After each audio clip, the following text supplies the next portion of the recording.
తీసుకొచ్చినా నేను సాక్ష్యం. ఎవరు రాలేగా దాన్ని వీడియో తీసుకున్నా వాట్సాప్ రికార్డింగ్ అయితే చెప్పు డీటెయిల్స్ నా జై శ్రీరామ్. నా పేరు బింగి భరత్ కుమార్. నేను యాదాద్రి భువనగిరి డిస్టిక్ నుంచి శ్రీశైల దర్శనానికి వచ్చిన. దర్శనానికి 500 రూపాయల స్పర్శ దర్శనం టికెట్ తీసుకున్నాం. దేవాలయానికి ఆదాయం చేస్తున్నాం.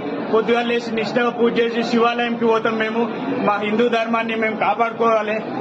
ఇక్కడ ఉన్న staff Shri Kartikeya security service అంట.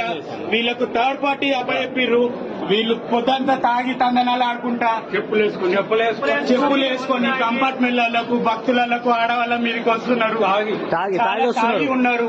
వీళ్ళని ఈవో ఇప్పటి వరకు స్పందించలేదు. గత 40 నిమిషాలుగా మేము ఇక్కడ కూర్చొని ధర్నా చేస్తున్నా. ఒక్క స్టాఫ్ రాలేదు ఇప్పటి వరకు. ఇది హైందవ ధర్మాన్ని ఎంతవరకు కాపాడుకుంటారు? ఈ అన్యాయం జరుగుతుంటే ఇంకా ఎన్ని రోజులు సహించుకుంటూ కూర్చుంటారు? హిందువులారా మేల్కోండి. ఇక